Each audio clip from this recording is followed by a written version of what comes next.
Ayun guys, magala muna kami ngayon. Kasama ko yung so yun, sa mga kung sino may mga nakasubscribe sa amin.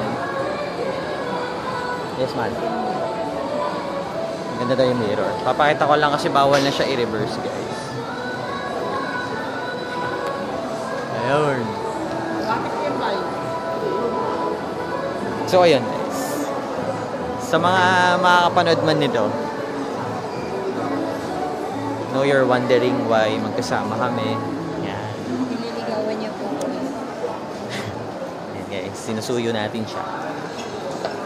Yan. Siyempre nakagawa tayo ng kasalanan. So kapag nakagawa kayo ng kasalanan guys, especially cheat kayo, you have to prove na worth it kayo sa chance. So hindi sa pagbili ng mga material na bagay yun guys ha. Hindi ko sinasabing pag binilan nyo ng material na bagay, makukuha nyo na ulit. Siyempre mapakita nyo na yun, you have perseverance, na hindi kayo maaasar pag may mga bagay siyang tinatanong regarding dun sa kasalanan na gawa nyo. Never kayo kasi you're being defensive on what you've done, especially dun sa lies. Yeah, hate yan ng girls, lies.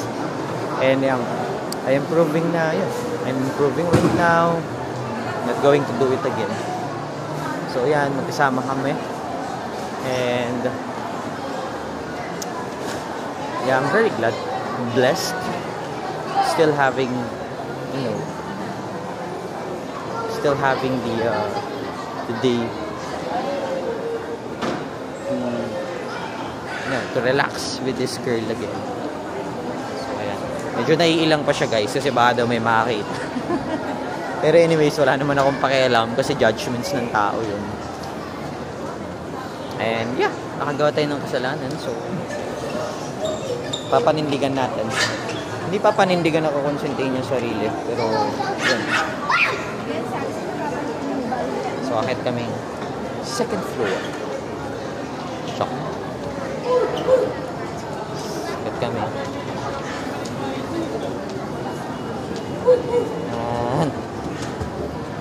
Nahanap namin yung kakainan namin. So ayun guys, this is gonna be only a 3-minute video.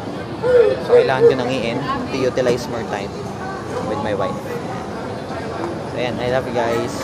Sana supportahan nyo, like, share, tapos subscribe na rin kayo para ma-meet na namin yung requirements to monetize.